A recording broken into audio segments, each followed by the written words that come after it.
À cet instant précis, pendant que vous regardez cette vidéo, deux nobles anges inscrivent vos actions. Un autre ange, par la volonté d'Allah le bienfaiteur, dirige la pluie qui nourrit notre terre. Dans l'attente du jour promis, l'honorable Israfil se tient prêt, trompette aux lèvres. Ces nobles créatures de lumière pure exécutent fidèlement la volonté divine. Découvrons ensemble ces serviteurs d'Allah le sage. Les anges, création pure d'Allah le bienveillant, sont formés de lumière. Le prophète Mohammed, que la paix et la bénédiction d'Allah le Très-Haut soient sur lui, nous enseigne. Les anges ont été créés de lumière, les djinns de feu sans fumée, et Adam de ce qui vous a été décrit. Ces nobles créatures se distinguent par leur obéissance absolue. Le noble Coran nous révèle. Ils ne devancent pas son commandement et agissent selon ses ordres. Contrairement aux humains, les anges n'ont pas de libre arbitre. Ils accomplissent parfaitement les missions qu'Allah, exalté soit-il, leur a confiées. Parmi les plus éminents anges figure Jibril, l'esprit fidèle. Sa noble mission, transmettre les révélations d'Allah, le puissant, au prophète. C'est lui qui a apporté la première révélation au prophète Mohammed. Que la paix soit sur lui, dans la grotte de Hira, commençant par la parole divine. Lis. Le noble Coran décrit sa majesté.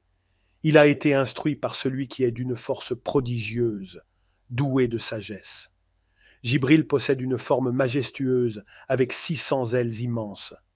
Le prophète, que la paix soit sur lui, l'a contemplé sous sa forme véritable à 2 reprises, le voyant emplir tout l'horizon. Chaque mois béni de Ramadan, Jibril révisait le Coran avec le prophète Mohammed, paix et bénédiction sur lui. Lors du dernier Ramadan de la vie du prophète, ils l'ont révisé 2 fois, présage que sa mission en ce monde touchait à sa fin. Parfois, par la permission d'Allah le Très-Haut, Jibril prenait forme humaine. Dans un hadith authentique, il apparut aux compagnons pour les instruire sur la foi, l'islam et l'excellence spirituelle. Mikaïl est l'honorable ange chargé des phénomènes naturels. Par la permission d'Allah le bienveillant, il veille sur la pluie, les récoltes et la subsistance de toutes les créatures. Allah, glorifié soit-il, le mentionne expressément dans le Coran. Quiconque est ennemi d'Allah, de ses anges, de ses messagers, de Jibril et de Mikaïl, qu'il sache qu'Allah est l'ennemi des mécréants. Cette mention spéciale témoigne de son rang élevé. Mikaïl distribue les ressources selon l'ordre précis d'Allah, apportant tantôt des bienfaits, tantôt des épreuves, conformément à la sagesse divine. Israfil est l'ange chargé d'une mission cruciale, annoncer le jour du jugement.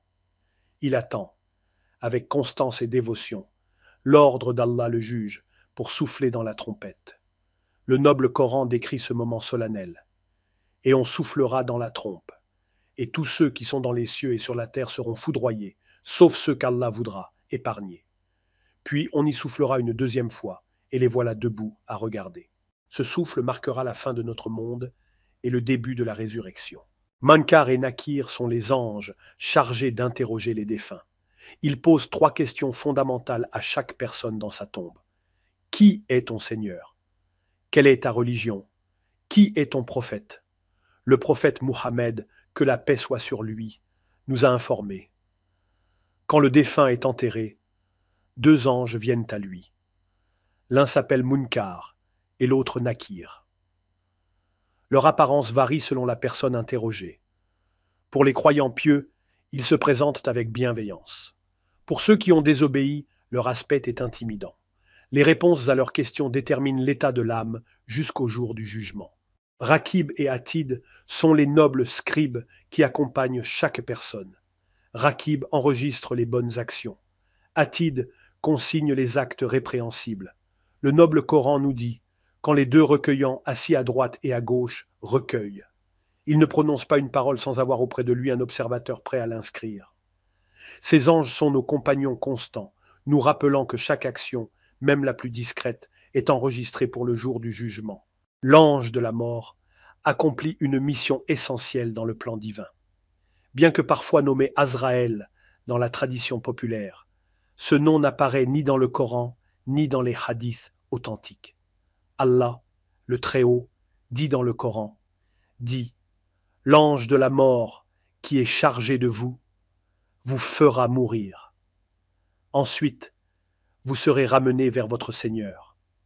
Sa mission sacrée, recueillir les âmes au moment précis décrété par Allah, le parfaitement connaisseur, marquant la transition vers la vie éternelle. La croyance aux anges constitue un pilier fondamental de notre foi. Le prophète Mohammed, que la paix soit sur lui, a enseigné. La foi consiste à croire en Allah, en ses anges, en ses livres, en ses messagers, au jour dernier et au destin bon ou mauvais.